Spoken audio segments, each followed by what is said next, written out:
Assalamualaikum warahmatullahi wabarakatuh.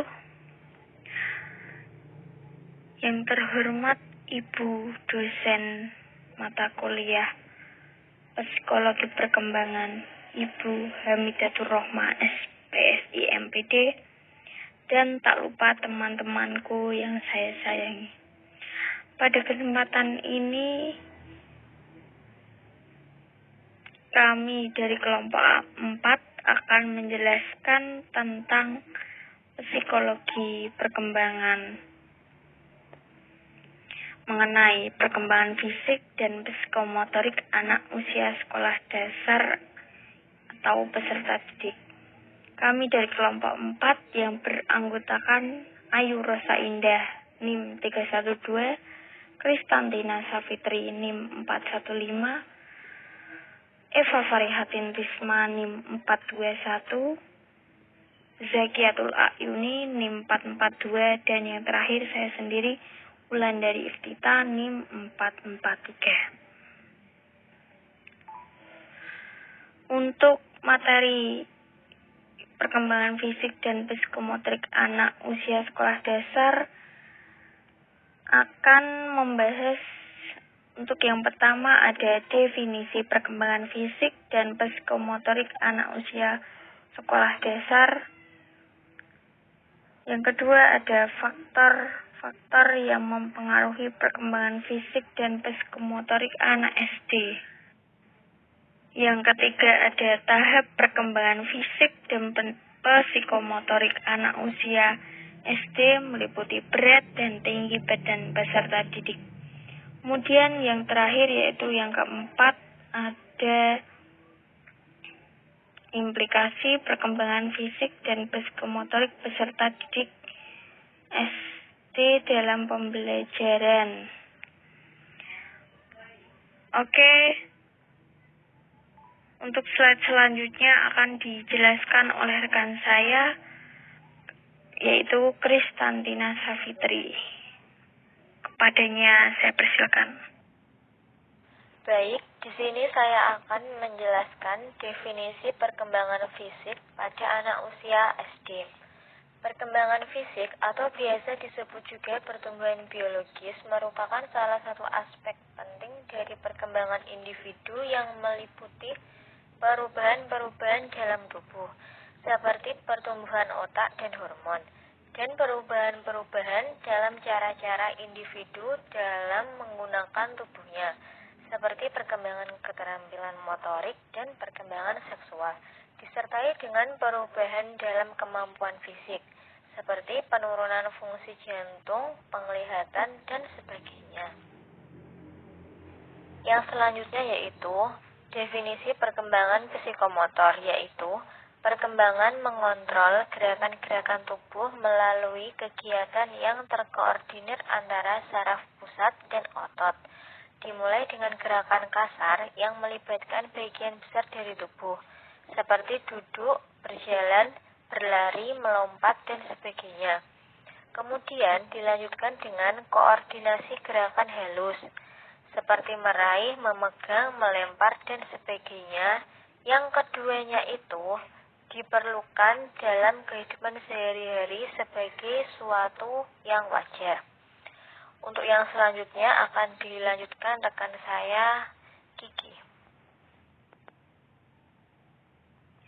Baik, di sini saya akan menjelaskan tentang faktor-faktor yang mempengaruhi perkembangan fisik dan psikomotorik anak SD. Yang pertama, faktor yang mempengaruhi perkembangan fisik peserta didik. Di sini ada 10. Yang pertama yaitu keluarga. Keluarga ini meliputi faktor keturunan maupun faktor lingkungan. Lalu yang kedua, gizi. Di sini gizi contohnya tuh seperti peserta didik yang memperoleh gizi yang cukup biasanya akan lebih tinggi tumbuhnya dan sedikit lebih cepat mencapai taraf remaja dibandingkan dengan mereka yang kurang mendapatkan asupan gizi. Lalu yang ketiga, gangguan emosional. Di sini gangguan emosional contohnya seperti peserta didik yang sering mengalami gangguan emosional akan menyebabkan terbentuknya steroid adrenal yang berlebihan, dan ini akan membawa akibat berkurangnya pembentukan hormon pertumbuhan kelenjar pituitari. Lalu, faktor selanjutnya yaitu jenis kelamin. Jenis kelamin ini contohnya peserta didik laki-laki cenderung lebih tinggi dibandingkan dengan perempuan. Lalu, faktor selanjutnya yaitu status sosial ekonomi. Di sini, status sosial ekonomi contohnya seperti peserta didik yang berasal dari keluarga dengan status sosial ekonomi rendah cenderung lebih kecil daripada anak yang berasal dari keluarga yang status sosial ekonominya tinggi. Faktor selanjutnya yaitu kesehatan. Di sini, kesehatan contohnya, peserta didik yang sehat dan jarang sakit biasanya akan memiliki tubuh yang lebih sehat daripada anak yang sering sakit. Selanjutnya, yaitu faktor perkembangan sistem syaraf. Di sini, perkembangan sistem syaraf ini membuat kemampuan peserta didik menjadi inteligensinya atau kecerdasannya itu meningkat dan mendorong timbulnya pola-pola tingkah laku baru. Semakin baik perkembangan kemampuan sistem sarafnya, akan semakin baik dan beraneka ragam pula pola-pola tingkah laku yang dimilikinya. Namun unik berbeda dengan organ tubuh lainnya. Organ sistem saraf ini apabila rusak dapat diganti atau tumbuh lagi. Lalu faktor selanjutnya yaitu pertumbuhan otot-otot. Di sini peningkatan tonus atau tegangan otot peserta didik dapat menimbulkan perubahan dan peningkatan aneka ragam kemampuan dan kekuatan jasmaninya. Lalu, yang ke-9, perkembangan dan perubahan fungsi. Maksud dari perkembangan dan perubahan fungsi ini, fungsi kelenjar-kelenjar endokrin atau endocrine glands, ini maksudnya berubahnya fungsi kelenjar-kelenjar ini seperti adrenal atau kelenjar doktrin yang meliputi bagian atas ginjal dan memproduksi bermacam-macam hormon, termasuk hormon seks.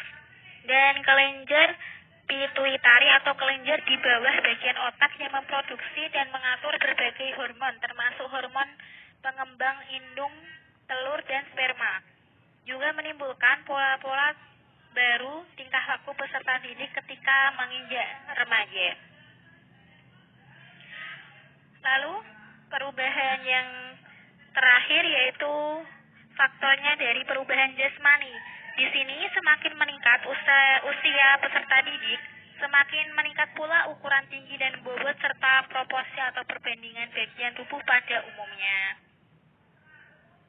Dan selanjutnya, faktor yang mempengaruhi perkembangan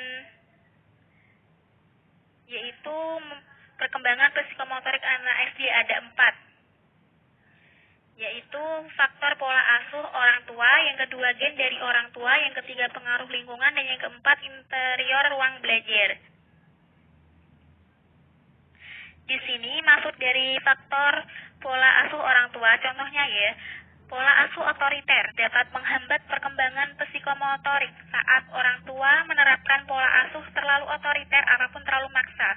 Karena karakteristik seorang anak itu sangat sensitif apabila setiap anak tidak dapat secara langsung dioptimalkan secara cepat, dengan kata lain, memaksakan kemampuan dengan waktu yang singkat. Apabila orang tua memaksakan peningkatan potensi perkembangan psikomotorik anak, kebanyakan malah menyebabkan gangguan mental terhadap anak tersebut. Biasanya anak akan cenderung merasa canggung, merasa serba salah, tidak percaya pada diri sendiri, dan merasa tertekan.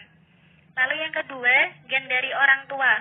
Di sini gen dari orang tua juga bisa menghambat dalam upaya meningkatkan kemampuan psikomotorik anak.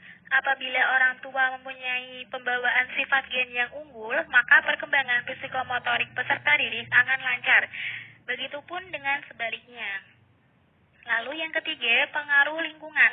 Di sini pengaruh lingkungan biasanya berasal dari keluarga, sekolah, maupun lingkungan bermain. Maksudnya lingkungan bermain. Lalu yang nomor 4 yaitu interior ruang belajar. Di sini menjelaskan bahwa kebiasaan mental dan sikap perilaku seseorang dipengaruhi oleh lingkungan fisiknya. Adapun lingkungan fisik tersebut berupa kondisi fisik hunian atau bangunan, ruang atau interior beserta segala perabotnya, dan lain sebagainya.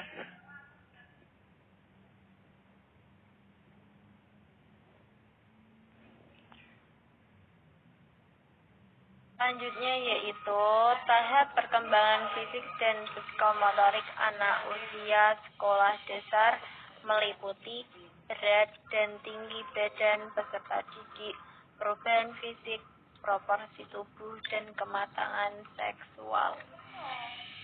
Mencakup pertumbuhan biologis, misalnya pertumbuhan otak, otot, dan tulang. Pada usia 10 tahun, baik laki-laki maupun perempuan, tinggi dan berat badannya bertambah kurang lebih 3,5 kg. Namun setelah usia remaja yaitu 12-13 tahun, anak perempuan berkembang lebih cepat daripada anak laki-laki, menurut Sumarti. Usia masuk sekolah dasar SD atau MI berada dalam periode peralihan dari pertumbuhan cepat masa anak-anak awal ke suatu fase perkembangan yang lebih lambat. Ukuran tubuh anak relatif kecil, perubahannya selama tahun pada di SD. Jadi pertumbuhan anak pada sekolah dasar itu masih bertumbuh dengan lambat. Kemudian pada usia 9 tahun, tinggi dan berat badan anak laki-laki dan perempuan kurang lebih sama. Sebelum pada usia 9 tahun, anak perempuan relatif sedikit lebih pendek dan lebih langsung dari anak laki-laki. Pada akhir kelas 4, pada umumnya, anak perempuan lebih mengalami masa lonjakan pertumbuhan lengan dan kaki mulai tumbuh cepat. Pada akhir kelas 5, umumnya anak perempuan lebih tinggi, lebih berat, dan lebih kuat daripada anak laki-laki. Anak laki-laki memulai lonjakan pertumbuhan pada usia sekitar 11 tahun. Jadi pada pertumbuhan anak laki-laki itu bertumbuh pada usia 11 tahun. Selanjutnya yaitu menjelang awal kelas 6, kebanyakan anak perempuan mendekati puncak tertinggi pertumbuhan mereka. Periode pubertas yang ditandai dengan menstruasi pada umumnya dimulai pada usia 12-13 ke atas. Anak laki-laki memasuki masa pubertas dengan ejakulasi yang terjadi antara usia 13-16 tahun. Perkembangan fisik selama remaja dimulai dari masa pubertas. Pada masa ini terjadi perubahan fisiologis yang mengubah manusia yang belum mampu memproduksi menjadi mampu berproduksi. Selanjutnya yaitu implikasi perkembangan fisik dan psikomotoris peserta didik SD dalam pembelajaran. Dengan memahami karakteristik perkembangan fisik dan psikomotorik peserta didik, maka guru harus mampu mengkondisikan pembelajaran dengan mempertimbangkan karakteristik fisik dan psikomotorik peserta didik dengan cara yang pertama yaitu guru lebih memahami dan menghargai perbedaan individual anak, khususnya karakteristik fisik. Yang kedua, orang tua dan peserta didik harus selalu diingatkan tentang pentingnya makanan bergizi untuk pertumbuhan fisik peserta didik, khususnya yaitu makanan 4 sehat 5 sempurna. Yang ketiga yaitu media pembelajaran yang digunakan harus bervariasi dan yang bisa secara langsung menstimulasi fisik dan psikomotorik anak, misalnya media 4 dimensi. Yang keempat, guru harusnya lebih banyak memberikan stimulasi supaya mempercepat kematangan perkembangan psikomotorik peserta didik. Contoh, pemberian layanan pengajaran dan bimbingan. Yang kelima, guru mendorong siswa menentukan pilihan-pilihan sendiri untuk meningkatkan pertumbuhan. Misalnya, untuk tumbuh menjadi lebih dewasa, anak remaja harus aktif mencari lingkungan dan pengalaman yang sesuai dengan kemampuan naturalnya. Dan yang terakhir yaitu lingkungan. Lingkungan pendidikan harus menyediakan ruang untuk bermain bagi peserta didik. Dengan bermain, mereka dapat mempelajari segala hal dan yang terpenting mampu melatih fisik dan psikomotorik mereka. Sekian dari kelompok kami. Apabila ada kesalahan, kami mohon maaf. Wabillahi taufiq wal hidayah. Wassalamualaikum warahmatullahi wabarakatuh.